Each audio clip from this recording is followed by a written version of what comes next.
வணக்கம். 15 நாள் ஆரி பயிற்சி இன்னும் 10 நாளில் கிளாஸ் ஸ்டார்ட் பண்ணிடுவேன். எப்போ ஸ்டார்ட் பண்ண போகிறேன், டேட் அண்ட் டைமிங் எல்லாமே உங்களுக்கு குரூப்பில் இன்ஃபார்ம் பண்ணிடுவேன். இந்த கிளாஸ் ஜூம் மீட்டிங்கில் கிளாஸ் நடக்கும். லைவ் கிளாஸும் இருக்கும், ரெக்கார்டட் வீடியோஸும் இருக்கும். Live class and recorded videos எல்லாமே ஃப்ரீயாக உங்களுக்கு ப்ரொவைட் பண்ண போகிறேன். பேசிக்காக ஆரி ஒர்க்கே தெரியாது அப்படிங்கிறவங்க இந்த கிளாஸில் நீங்கள் ஜாயின் பண்ணிக்கலாம்.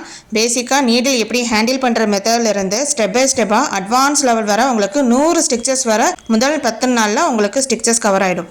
11வது நாளில் அலோ ப்ளவுஸை வச்சு எப்படி ப்ளவுஸ் மார்க் பண்ணுறது, மெஷர்மெண்ட்டை வச்சு எப்படி ப்ளவுஸ் மார்க் பண்ணுறது, 2 மெத்தடில் உங்களுக்கு நான் சொல்லிக் கொடுக்க போகிறேன். ஒரு டிசைனை ட்ரேஸ் பண்ணி கம்ப்ளீட்டாக ஆரி ஒரு ப்ளவுஸாக உருவாக்குற வரைக்கும் இந்த கோர்ஸில் உங்களுக்கு கவர் ஆகிடும். இந்த 15 நாள் ஆரி கிளாஸில் ஜாயின் பண்ணணும்னா என்னோட சேனலை சப்ஸ்கிரைப் பண்ணிவிட்டு நீங்கள் ஒரு 5 பேருக்கு இந்த வீடியோவை ஷேர் பண்ணிவிட்டு அந்த ஸ்க்ரீன்ஷாட்டை மேலே ஸ்க்ரீனில் தெரியிற வாட்ஸ்அப் நம்பருக்கு எனக்கு மெசேஜ் பண்ணுங்கள். உங்களுக்கு குரூப் லிங்க் நான் சென்ட் பண்ணுவேன். அந்த குரூப்பில் நீங்கள் ஜாயின் பண்ணிக்கலாம். இந்த கிளாஸ் எப்போ ஸ்டார்ட் ஆக போகுது, டேட் அண்ட் டைமிங் எல்லாமே உங்களுக்கு குரூப்ல இன்ஃபார்ம் பண்றேன். இந்த 15 நாள் ஆரி கிளாஸ்ல ஜாயின் பண்ணணும்னா ஒரே ஒரு சின்ன கண்டிஷன் மட்டும் இருக்கு. அது என்னன்னு தெரியணுமா, அது எல்லாமே உங்களுக்கு குரூப்ல இன்ஃபார்ம் பண்ணிடுவேன். இந்த 15 டேஸ் ஆரி கிளாஸ்ல ஜாயின் பண்ண விருப்பம் ஆல்ரெடி சொன்ன மாதிரி ஸ்கிரீன்ஷாட் எடுத்து வாட்ஸ்அப்ல சென்ட் பண்ணிட்டு ஜாயின் பண்ணிக்கோங்க. தேங்க்யூ.